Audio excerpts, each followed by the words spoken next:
창조에 내포된 하나님의 7가지 뜻에 대해서 살펴보고 있는 중입니다. 오늘은 그 네 번째로 15절에 보시면 갈로 안에 있는 그대로 되니라는 말씀의 내용을 살펴보고자 합니다. 성경에는 간혹 갈로를 친 구절들이 나옵니다.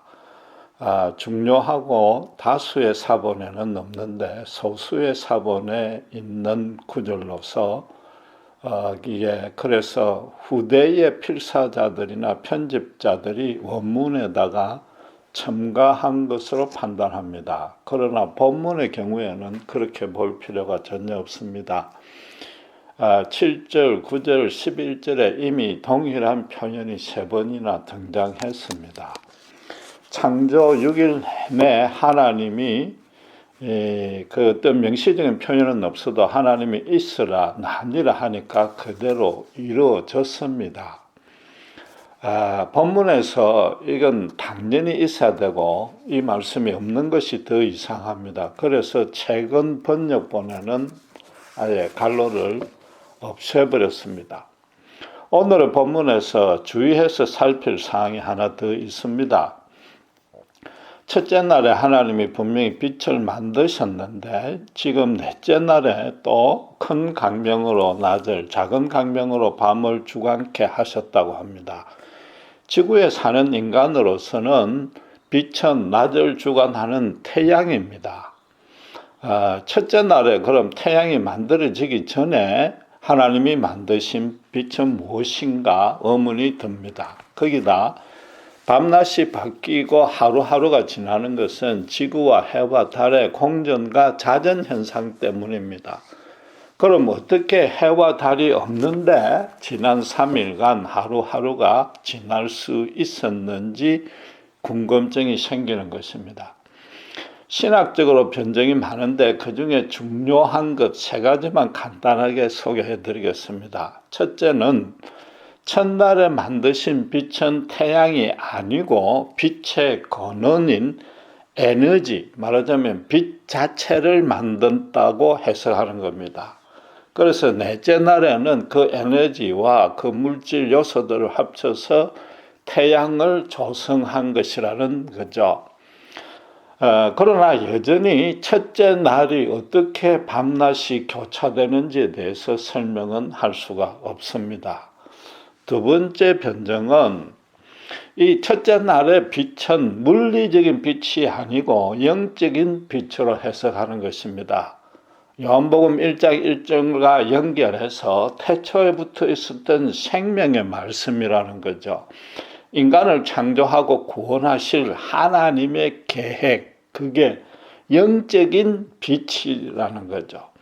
그러나 후대에 기록이 된 요한복음의 의미를 여기다가 갖다 붙이는 것은 조금 순서가 뒤바뀐 느낌입니다. 또 나머지 5일간은 물질계에 실제하는 대상을 만드셨는데 첫날만 영적인 창조를 했다니까 조금 불합리합니다. 나아가서 평이하고 서술적인 히브리어의 특성상 추상적인 의미를 찾기 전에 그냥 진술된 그대로 해석하는 것이 타당합니다. 세 번째는 첫날부터 이미 해와 달을 다 만드셨다고 보는 것입니다. 그렇게 하루하루가 지나다가 네 번째 날에는 본문 14절에 보듯이 징조, 사시, 일자, 연한을 이루라고 하셨습니다. 그래서 해와 달에게 고유의 기능과 그 운행 법칙을 부여한 것으로 보는 거죠. 그래서 사철 기후가 생기고 생물이 생존할 수 있는 적합한 여건과 인생에서의 절기가 제정되었다는 거죠. 이 또한 마찬가지로 다른 날에는 가시적인 창조 현상이 있다가 이날만 어떤 법칙만 부여했다는 것은 전후 문맥상 부자연해 보입니다. 결국 제일 합당하다는 타당해 보이는 이 세 변정, 즉 인간으로서의 최고의 지혜를 동원해서 논리적으로 해명을 시도했지만은 셋 다 완전하지는 않습니다. 창조를 인간이 육안으로 본 것이 아니기 때문에 신문 기사나 각 논문처럼 쓸 수 없습니다. 그렇게 기록되기라고 기대하는 자체가, 또 그렇게 되지 아니했다고 트집 잡는 것 자체가 넌센스 중에 넌센스인 겁니다. 몇 번이나 강조했지만은 고대의 어떤 창조 기사보다도 성경은 훨씬 체계적으로 기록이 되어 있습니다. 그래서 이 창세기가 처음 기록되었을 그 당시 수천 년 전의 상황으로 봐서는 이건 이만큼 정교한 기록이 없는 것입니다. 거기다가 사실상 이 창조 기사의 정밀성은 문제 삼을 것이 하나도 없습니다. 지금 현재 일어나는 모든 자연 현상이나 우리 인체의 신비만 면밀히 관찰해 보아도 실제 창조 과정이 성경에 기록된 지금 이 7가지 강조하는 뜻 그대로 질서정연하게 창조될 것은 분명한 것입니다. 바로 그런 의미가 여실히 드러나는 것이 이 네 번째 그대로 되니라는 표현인 것입니다.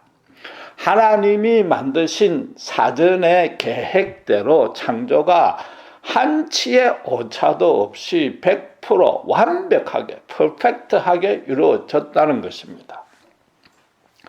21세기 우리가 살고 있는 이 시대는 과학이 눈부시게 발전하고 있습니다.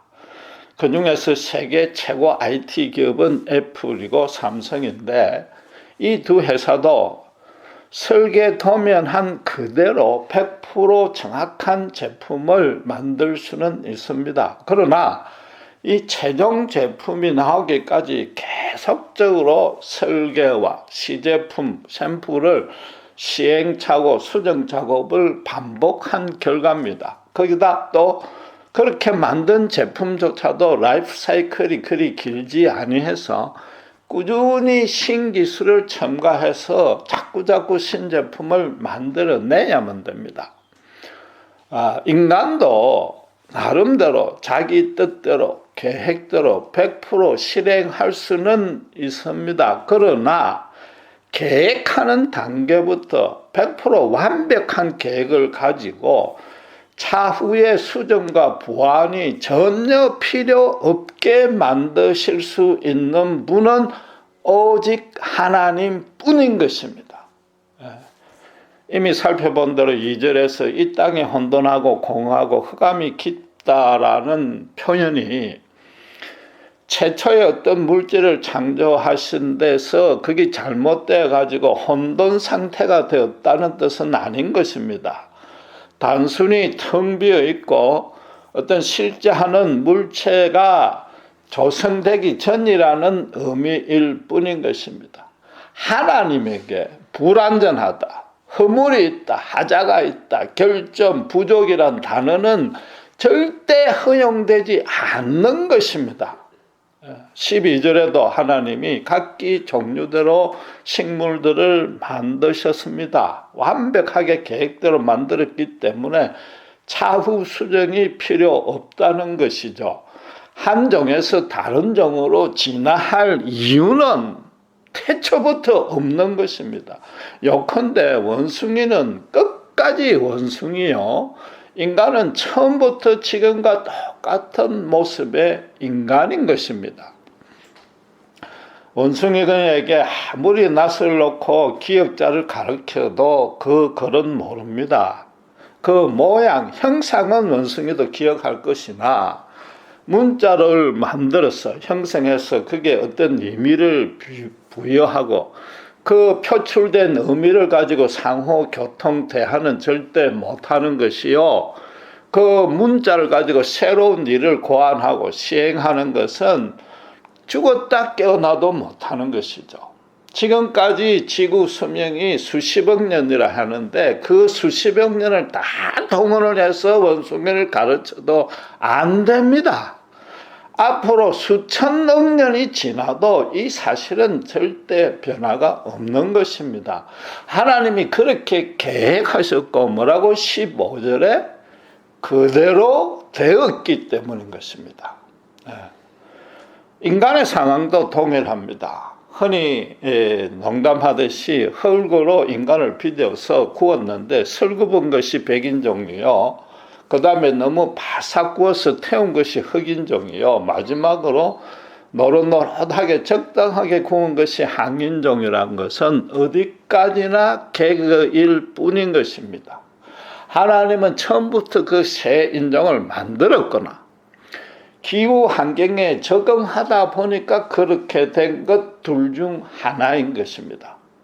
앞으로 장래에도 인간의 모든 평균 IQ가 200이 넘고 그래서 아주 파워풀한 슈퍼맨이 으로 발전하고 신의 경지에 방불할 정도로 이를 수는 영겁의 세월이 지나도 절대 가능하지 아니한 것입니다. 여러분 오히려 최근에 보면 어떻습니까? 음식과 환경오염이나 스트레스 때문에 죄송하지만 불구자나 기형 출산이 늘고 불임마저 되지 않습니까? 하나님은 완전하십니다. 전지전능하시고 영원하시고 무한하시며 무엇보다 100% 완전한 진선미 그 자체이신 절대자입니다. 반면에 인간은 아무리 많은 세대가 흐르고 또 바뀌어도 그분의 피조물이요 연약하고 불완전하고 연약하며 부족한 존재일 뿐입니다. 이 하나님과 인간의 간격은 우리 모두 인간 모두가 아인슈타인이나 스티븐 호킹 같은 천재로 다 되었다 해도 결코 메꿀 수 없는 것입니다. 인간은 하나님이 허락한 범위 내에서만 활동이 가능합니다. 하나님이 계시해 준 만큼만 알 수 있습니다. 죄에서 구원은 더더욱 그분만이 절대적으로 주관하십니다. 요컨대 하나님은 하나님이시요 인간은 인간일 뿐인 것입니다. 지금 사람들의 길을 죽이고 지리의 발전을 체념하고 포기하라는 뜻으로 드리는 말씀이 아닙니다. 오히려 정반대입니다. 하나님은 인간을 하나님만의 완전한 계획을 갖고 또 완벽하게 창조했고 그래서 그대로 된 것입니다. 인간으로서 인간답게 살기에는 전혀 부족함이 없단 말입니다. 다른 모든 생물에게는 그 동물에게는 생육하고 번성하라는 복만 허락했지만 1장 28절에 인간에게는 이 땅 전부를 정복하고 다스리는 복을 더 붙여주셨었고 또 그렇게 할 수 있도록 하나님의 형상과 모양을 닮게 만드신 것입니다. 인간의 이 지정의 수준은 우리가 봐도 경이롭습니다. 거기다가 하나님의 창조성까지 닮았습니다. 비록 하나님이 미리 만들어 놓은 물질과 요소를 사용하고 이미 부여해 놓은 법칙에 따라서 그걸 활용해서 만든 것에 불과하지만은 그래도 인간이 이룬 이 문명과 문화의 발달은 엄청납니다. 앞으로도 눈이 팽팽 돌 정도로 급속도로 진전되어서 너무나도 편안하고 쾌적한 생활 여건을 마련할 것입니다. 이 또한 하나님의 완전한 계획에 내포되었고 그대로 되어가고 있는 중인 것입니다. 이 진리는 인류 전체만 해당되는 것이 아니고 한 개인에게도 똑같이 그대로 적용됩니다. 특별히 당신의 택한 자녀의 인생은 하나님의 100% 완벽한 계획이 마련되어 있고 또 그렇게 만들어졌고 거기다가 그 완벽한 당신의 계획을 이룰 수 있는 모든 소양, 성격, 기질, 재능, 은사를 우리에게 부여해 놓고 내재해 놓았습니다. 지금도 그렇게 당신이 인도하고 있는 중입니다. 신자는 그래서 반드시 하나님의 이런 창조 경륜 안에서 자신의 정체성을 찾아야 되고 그걸 확립해야 되는 것입니다.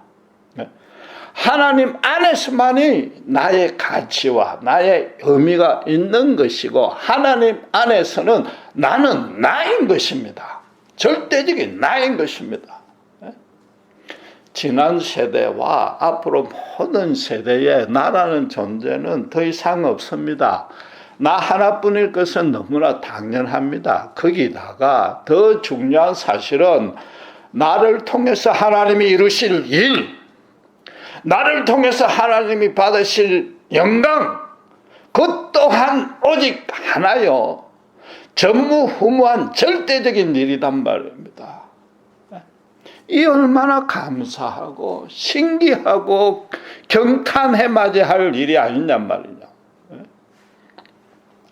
지금 이 순간에 내가 살고 있는 이 장소, 내가 이 만나고 있는 사람, 내가 겪고 있는 사건, 내가 당면한 과제, 내가 소망하는 것들, 내가 품고 계획하는 것들, 그 모든 것들이 오직 하나입니다.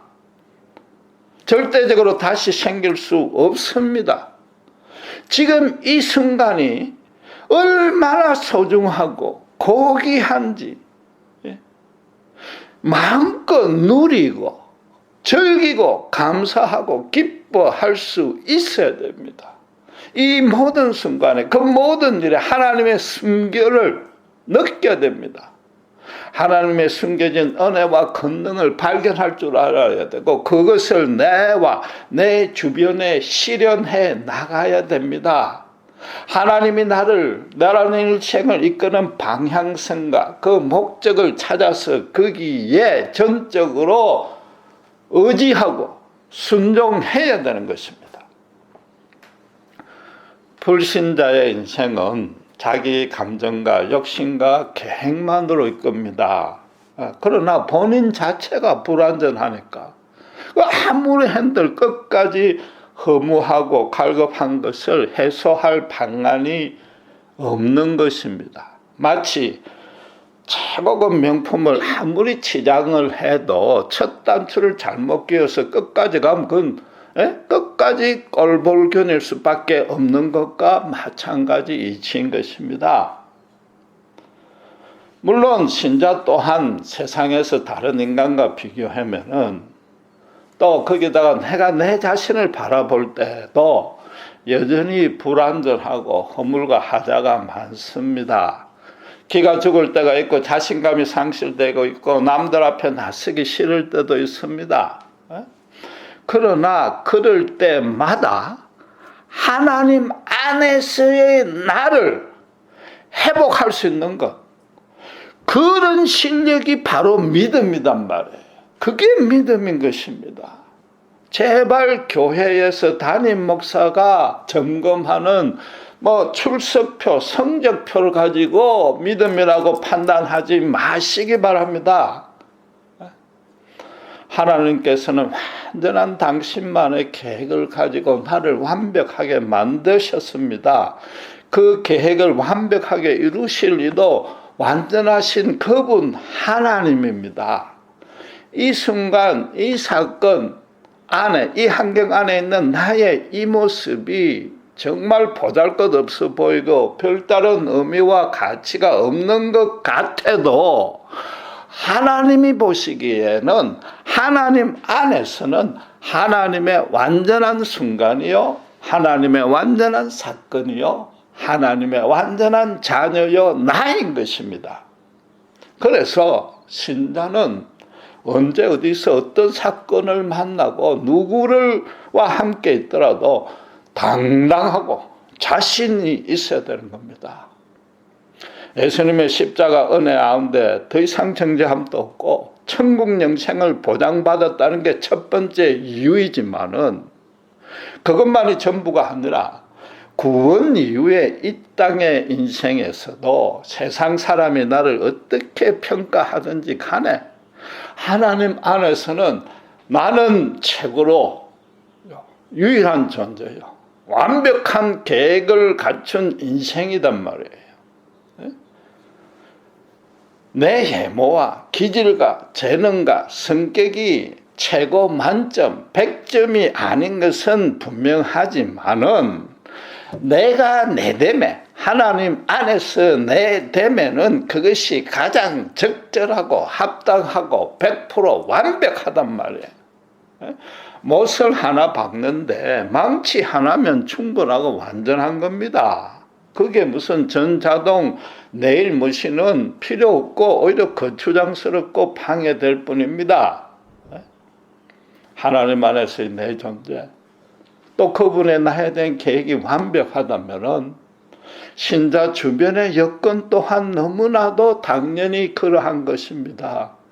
나의 부모님, 나의 아내, 남편, 자식, 학교, 직장, 기업, 교회, 모든 공동체, 모든 일 또한 하나님의 완전하심 가운데 있는 것입니다. 그래서 신자가 가장 신자다운 점은 뭔가 하면은 더 이상 나를 남들과 비교할 필요가 없어진 것, 그게 신자다운 거죠.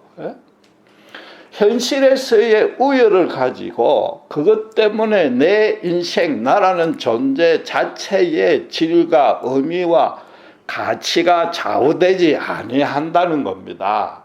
실제로 세상 기준과는 전혀 무관하게 살고 있어야 되는 것이죠. 이 땅이 전부라고 믿고 있는 불신자들의 인생에서는 그 목표와 삶의 방식이 남들보다 더 좋은 것을 가능한 많이 가지는 것입니다. 최소한도 자기 마음에 드는 것은 꼭 차지하겠다는 거기에 모든 집중이 되는 거죠.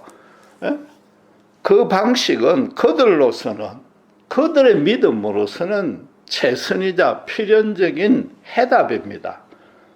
그러나 신자는 전혀 다른 존재가 된 것입니다. 세상 안에 살되 이 땅에 하나님 나라를 실현하고 확장하려는 하나님만의 계획에 따라서 이 세상에서 따로 이미 불려 나온 자란 말입니다. 하늘의 보배를 이 땅에 옮겨 심는 것만이 인생의 목적이요 소망이 된 것입니다. 그래서 하나님의 거룩하고 경건하고 순전한 방식으로 살아가야 되는 것이며, 하나님만 전적으로 의지한다면 얼마든지 거룩하고 어렵게 살 수 있는 것입니다. 그래서 신자란 자기가 소유하고 있는 것, 내게 일어나는 일, 특별히 나라는 존재를 다른 이의 그것과 비교해서 닮으려고, 더 뛰어나려고 수정하고 변개시킬 이유나 필요가 전혀 없어진 것입니다. 하나님이 나를 알고 있고 나 같은 죄인, 이 같은 자를 위해서도 독생자 예수님의 목숨과 맞바꿔서 영생을 주었지 않습니까? 하나님을 아버지로 부를 수 있는 권세를 이미 받았고, 나를 향한 완벽한 일생의 계획이 마련되어 있는 이상 그분이 우리를 실망시키거나 실패시키거나 좌절시킬 리는 없지 않습니까? 그게 뭐예요? 15절에 그대로 되니라는 뜻인 겁니다. 그래서 신자란 엄격히 말해서 인생의 모든 측면에서 열등감이 사라진 것입니다. 최소한 열등감이 남아 있어서는 안 되는 존재인 것입니다. 오해는 마셔야 되는 것이 세상 안에 살고 있고 우리가 연약하고 진토 같은 데다가 욕심도 죄의 본성도 많이 남아있기 때문에 수시로 세상 안에서는 열등감에 사로잡힐 수 있습니다. 내가 나를 볼 때는 그렇습니다. 그러나 하나님이 마련해 놓으신 나만의 계획을 하나님이 당신이께서 이루신단 말이에요. 나를 통해 이루실 그 일에는 전혀 하자가 없다는 확신이 있어야 되는 것이고, 그에 따라서 모든 사고와 활동이 이루어져야 된다 이 말이죠. 하나님은 내 이 연약하고 허물 많고 결점 많은 것도, 심지어 내 믿음이 적고 욕심이 더 많아지고 잠시 죄에 빠져 다른 길로 가고 있더라도 하나님은 그것도 들어 사용하신다는 겁니다. 그래서 하나님의 계획을 이루시는 것입니다. 하나님이 나의 모든 약점을 알고 있고 오히려 그것 때문에 하나님은 더욱 사랑하고 기뻐하십니다. 그 모든 것을 통해서 하나님의 영광을 하나님 그분은 기꺼이 드러내시고 마는 것입니다. 내가 나를 볼 때는 많이 부족해도 하나님이 그런 부족한 나를 통해서 이루시는 일에는 전혀 부족함이 없단 말입니다. 그러니까 남들과 비교할 필요가 없는 것, 이게 신자가 가진 가장 큰 특권이요, 은혜요, 축복이란 말이죠. 그래서 성경은 뭐라고요? 범사에 감사하고 항상 기뻐하라고 그러잖아요.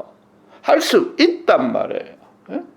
잠시 잠깐 그렇게 안 되면은 뭐라고요? 쉬지 말고 기도하라고 그러잖아요. 그게 그리스도 예수 안에서의 하나님의 우리를 향한 기쁘신 뜻이라고 하지 않습니까? 잠시 세상 욕심과 내 죄에 빠져서 그러지 못할 때 쉬지 말고 기도해야 되는데, 하나님들은 나에게 다시 기쁜 일, 즐거운 일 만들어 달라고 기도하라는 것이 아니고 본문 말씀대로 하나님께서 나를 향해서 그대로 되게끔 만드셨다는 것, 그 계획 가운데 이끌고 있다는 그 하나님을 회상하라는 겁니다. 그 확신을 다시 회복하라는 것이죠. 역으로 말해서 조그만 일에도, 사소한 일에도 실망하고 분노하고 좌절하거나 조금만 힘들어도 의심하고 불만, 불신을 한다면 그건 하나님의 기쁘신 뜻이 절대 아닌 것이죠. 여러분께서 신앙생활을 그렇게 오래 했는데도 범사에 감사하지도 항상 기뻐하지도 못하는 이유가 뭔지 아십니까? 우리는 욕심이 가다하거나 세속적인 방식으로 살고 있지 않습니다. 물론 때로 넘어지긴 해도 항상 검소하고 자족하고 감사하고 경건하게 살려고 노력하고 있습니다. 교회에서나 사회에서 하나님 뜻에 순종하려고 헌신하는 중입니다. 그런데도 이 신앙생활이 신나지 않는 가장 큰 이유는 하나님을, 역설적으로 말해서 하나님을 너무 뜨겁게 열심히 믿기 때문입니다. 정확히 말하면은 하나님의 전지전능성만 붙들고 있지, 이 하나님의 완전하심에 대한 믿음과 인식이 너무 부족하단 말이에요. 하나님이 나를 하나님만의 완전한 계획으로 마련해서 그렇게 인도하고 있다는 것, 내 존재 자체가 우월하거나 운영력이 많게 창조했다는 것이 아니고 나에 대한 계획을 이루심에 있어서 전혀 부족하지 않도록 만드셨다는 확신이 없는 거죠. 그렇게 이끌고 있다는 데 대한 감사가 없는 거죠. 그래서 혹시라도 지금 이보다 내가 더 좋은 내가 될 수 있고 더 좋은 여건이 생길 수도 있을 것이라고 미련을 가지고 그걸 이루기 위해서 하나님 앞에서마저도 내 경건과 내 열심을 내어 보인다면은 그것이 아무리 선하고 좋은 모습이라도 그건 나의 의요, 나의 자랑이요, 내 것인 겁니다. 하나님이 나를 통해서 이루시는 일이 완벽하다는 것, 거기에 대해서 너무나 많은 신자들이 관심도 없고 자각도 못하고 있는 거죠. 바울 사도가 고린도후서 12장 9절에 어떻게 말씀했습니까? 하나님의 은혜가 나에게 족하단 말이죠. 하나님의 능력이 내가 약한 데서 오히려 더 온전해지더라. 그래서 바울은 뭐예요? 내가 약한 것을 크게 기뻐하고 자랑한다고 그랬지 않습니까? 바울도 자신의 인간적인 약점이 무엇이 기쁘고 자랑하겠습니까? 그건 절대 그렇지 아니했습니다. 그걸 통해서 하나님이 하나님의 일을 이루는 데는, 하나님 당신의 영광을 이루는 데는 전혀 부족함이 없을 뿐 아니라 오히려 약한 데서 더 풍성하게 나타나니까, 그걸 너무나 많이 체험했으니까 감사하고 기뻐하고 말이죠. 자기가 자기를 자랑하고 기뻐한 것이 아니라 하나님 그분을 기뻐하고 하나님이 이루시는 일을 자랑했단 말이죠. 신자의 일생은 절대적으로 완벽하신 그 사람만의 하나님의 계획이 그대로 되어져 가는 인생입니다. 너무 감사합니다. 세상 사람이 알지도 누리지도 전혀 못하는 너무나 큰 은혜요, 축복입니다. 그래서 믿음이 특별히 다른 것이 아닙니다. 바로 이런 인식이 있어야 되는 것이고, 이런 확신 가운데 적절히 반응하며 사는 것입니다. 하나님이 그대로 되니라, 그렇게 이끄는 대로 한 걸음 한 걸음 그대로 따라가며 실천하는 것입니다. 혹시라도 지금껏 하나님의 나에 대한 계획을 온전히 모른다면은 이 시간부터라도 이 믿음입니다. 새롭게 온전하게 출발하셔야 됩니다. 다른 어떤 모든 기도 제목보다도 우선적으로 정말 순전하고 겸손한 마음을 갖고 내 인생에 대한 하나님의 계획을 물으셔야 됩니다. 여러분 한번 진지하게 생각해 보십시오. 하나님의 내 인생에 대한 뜻과 계획도 모르고 신앙생활을 쭉 해오면은 그건 장님이 지팡이를 가지고 길로 덧없는 식밖에 더 됩니까? 그러니까 분명히 교회 안에서는 내가 뜨겁게 믿었고 다른 사람들 모두가 내게 믿음이 좋다고 칭찬을 하는데도 실제로 나는 메마르고 승리가 없지 않습니까? 진정으로 겸비하고 순전한 마음을 갖고 무엇보다도 하나님 뜻에 내 전부를 바쳐서 헌신하겠다는 소원을 갖고 기도하시면은 하나님이 반드시 알게 해주십니다. 그걸 모르게 해주실 리가 더 없는 것입니다. 거기다가 그 계획을 깨닫고 나면은 더욱 놀라운 사실은 이미 그걸 이룰 수 있을 만한 은사와 재능이 나에게 넘치도록 부어 놓았다는 것마저도 발견할 수 있는 것입니다. 그럴 때 그대로 주님 따라가면 세상 어떤 것 앞에서도 당당해지고 자신이 넘칠 수 있으며 남들에게 비교할 필요가 없게 되는 것입니다. 기도하겠습니다.